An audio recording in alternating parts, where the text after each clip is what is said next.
नमस्कार, मी राजेंद्र तिडके आणि आपण पाहतात युवा दर्पण लाईव्ह। सुरुवातीला पाहूया आता आजच्या ठळक घडामोडी। राज्याचं पावसाळी अधिवेशन 22 जून पासून सुरू होणार। IAS तुकाराम मुंडेंचा धसका, साहेब येणारच्या नुसत्या अफवेनेच राज्यातील बाजारपेठांना कुलूप, गुटखा माफियांचे धाबे दणाणले। जयपूरमध्ये अभिजित दिपके यांना मारहाण, सुषमा अंधारे व विशंबर चौधरींकडून घटनेचा तीव्र निषेध। आणि विधान परिषदेवरून महायुती धुसफूस वाढली, शंभूराज देसाईंचा थेट इशारा। आता आलेल्या परिस्थितीला भाजपला सामोरं जावे लागेल। आणि आता बातमीपत्र बीड जिल्ह्याचं आणि राज्यातील इतर घडामोडींचं सविस्तर। बीड जिल्ह्यातून जाणाऱ्या विविध महामार्गांवर तब्बल 54 अपघात प्रवण स्थळे असताना रस्त्यालगत असलेल्या धोकादायक विहिरींचा प्रश्न आता गंभीर बनलाय। राष्ट्रीय महामार्ग प्राधिकरण, जिल्हा प्रशासन व वाहतूक विभागाच्या दुर्लक्षामुळे या विहिरी संभाव्य अपघातांचे मोठे कारण ठरत असल्याचे सामाजिक कार्यकर्ते डॉक्टर गणेश ढवळे लिंबा गणेशकर यांनी म्हटले आहे।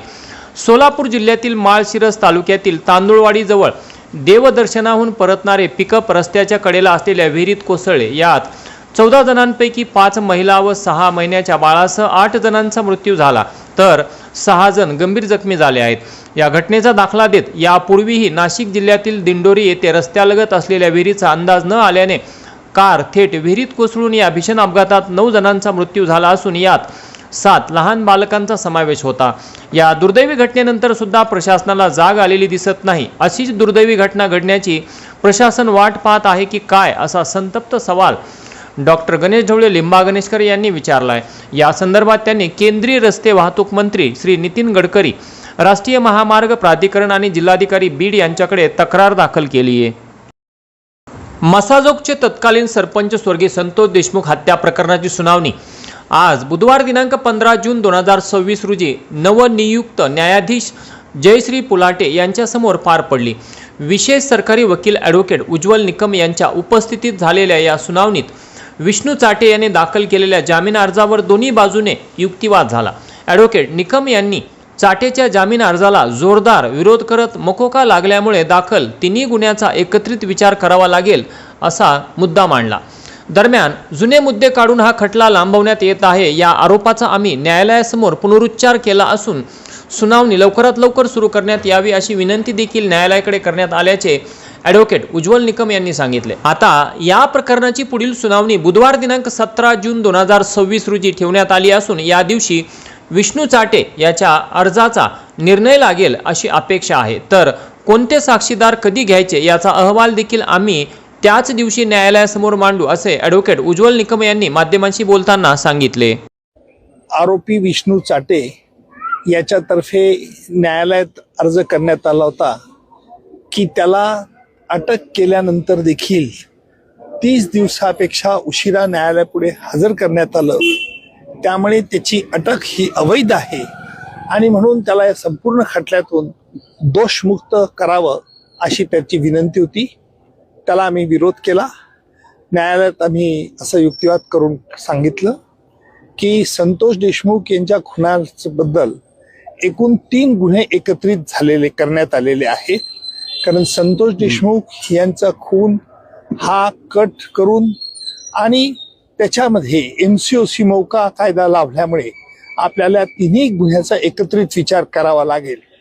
गेले 1.5 वर्षापर्यंत विष्णू चाटेने याबद्दल कुठेही तक्रार केली नव्हती, विष्णू चाटेच्या वकिलांनी तक्रार केली नव्हती, परंतु 1.5 वर्षानंतर हेतू पुरस्कार अशा तऱ्हेचे मुद्दे उपस्थित करून या खटल्याची सुनावणी लांबवण्यात येत आहे असा देखील आम्ही आरोप आज न्यायालयात केला।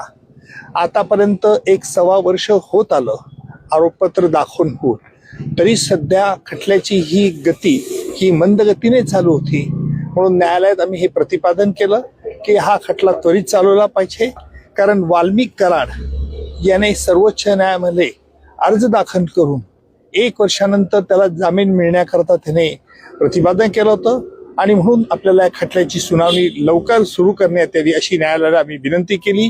न्यायालयाने आमची विनंती मान्य केली आणि परवा आजच्या विष्णू चाटेच्या अर्जावरचा निर्णय परवापर्यंत लागेल अशी अपेक्षा आहे आणि त्यानंतर परवाच न्यायालयामध्ये आम्ही हा खटल्याचा कोणते साक्षीदार केव्हा घेणार याचा ताबडतोब न्यायालयात परवा आम्ही अहवाल दाखल करू आणि खटल्याची सुनावणी त्वरित सुरू करण्यात येईल. लॅपटॉप मधील दोन कॉपीज ज्या आहेत त्याच्या बाबतीत पुन्हा एकदा त्यांनी इथे खडजंग जे आहे ते पाहायला मिळालं. विष्णू चाटे याच्यातर्फे आज असं सांगण्यात आलं की जो लॅपटॉप हा जप्त करण्यात आला होता त्या लॅपटॉपची क्लोन कॉपी देण्यात यावी.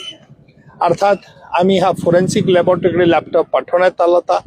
त्याप्रमाणे त्याच्यामध्ये जे मटेरियल होतं ते मटेरियल जेवढं उपलब्ध झालं फॉरेन्सिक लॅबोरेटरी ते आम्ही त्यांना दिलं होतं. तरी सुद्धा आज आरोपींचा आग्रह असा होता की आम्हाला पूर्ण मटेरियल द्या त्या लॅपटॉप मधलं. आम्ही म्हटलं की जे आम्हाला उपलब्ध झालंय ते आम्ही दिलं, फॉरेन्सिक लॅबोरेटरीचं मध्ये उपलब्ध आहे, परंतु जुने मुद्दे पुन्हा उकरून काढून हा खटला लांबवण्यात येत आहे असा आरोपाचा आम्ही पुनरुच्चार केला. न्यायालयाने त्यांना अर्ज देण्यास सांगितलाय. त्यावरती परवा न्यायालय याच्यावरती देखील आदेश पारित करेल. सर, यापूर्वी संपत्ती जप्तीच्या अर्जासंदर्भात विवाद सुद्धा झाला होता, त्यावरती काही निर्णय आला? त्यावरती ऑर्डर झाली ती परवापर्यंत होईल. आता सर तुम्ही D2 बाबत नेहमी बोलत असता सर, आता पुन्हा एकदा तेच प्रकार पाहायला मिळतो. असं आहे की आम्ही आज न्यायालयात हे प्रतिपादन करताना आरोपीतर्फे सांगण्यात आलं की आम्हाला जे खटल्याचे महत्वाचे कागद ते मिळाले नाहीत तरी सुद्धा या खटल्याची सुनावणी कसं काय करता येईल. त्यावेळेला न्यायालयाला आम्ही म्हटलं की हा खटला पद्धतशीरपणे उशिरा करून उलथवून टाकण्याचा प्रयत्न, ज्याला मी यापूर्वी देखील न्यायालयात म्हटलं होतं की आरोपीतर्फे D2 ऑपरेशन चालवण्यात येतं. जसं पाकिस्तानतर्फे K2 के फॉर काश्मीर आणि K फॉर खलिस्तान चालवलं जात होतं. परंतु मला असं वाटतं की आता नवीन न्यायालय आलेलं आहे आणि या खटल्याची सुनावणी त्वरित करण्यात येईल असा रोख मला आज दिसला. पोलीस स्टेशन पेठबीडचे PI यांनी दिनांक 5/3/2026 रोजी शेख कलीम शेख जमाल वय 41 वर्ष राहणार इस्लामपुरा बीड याच्या विरुद्ध MPDA कायद्याअंतर्गत स्थानबद्ध करण्याचा प्रस्ताव पोलीस अधीक्षक बीड यांच्या मार्फत जिल्हा दंडाधिकारी बीड यांना सादर केला होता. त्याच्या विरुद्ध शासकीय नोकरावर हल्ला करणे, जीवे मारण्याची धमकी देणे, शासकीय मालमत्तेचे नुकसान करणे या प्रकारचे विविध गंभीर गुन्हे दाखल आहेत. त्याच्यावर प्रतिबंधात्मक कारवाई देखील करण्यात आली होती, तरीही त्याचे वर्तन सुधारले नाही. या प्रकरणी जिल्हा दंडाधिकारी तथा जिल्हाधिकारी श्री विवेक जॉन्सन यांनी दिनांक 22/5/2026 रोजी MPDA कायद्याअंतर्गत आदेश पारित करताच पोलीस अधीक्षक बीड यांच्या आदेशावरून सदर इस्मास ताब्यात घेऊन योग्य त्या पोलीस बंदोबस्तात त्याची दिनांक 13/6/2026 रोजी हर्सुल कारागृह छत्रपती संभाजीनगर येथे रवानगी करण्यात आली. सदरची कामगिरी पोलीस अधीक्षक श्री नवनीत कामत, प्रभारी पोलीस अधीक्षक श्रीमती चेतना तिडके मॅडम व अप्पर पोलीस अधीक्षक श्री समीर शेख यांच्या मार्गदर्शनाखाली LCBचे PI श्री शिवाजी बंटेवाड, API अवताडे, पेठबीड ठाण्याचे तत्कालीन PI मारुती खेडकर, सध्याचे प्रभारी निलेश केळे, PSI मनसूर शहा, सुभाष मोटे, नितीन राठोड, नितेश माने व गिरी यांनी मिळून केली.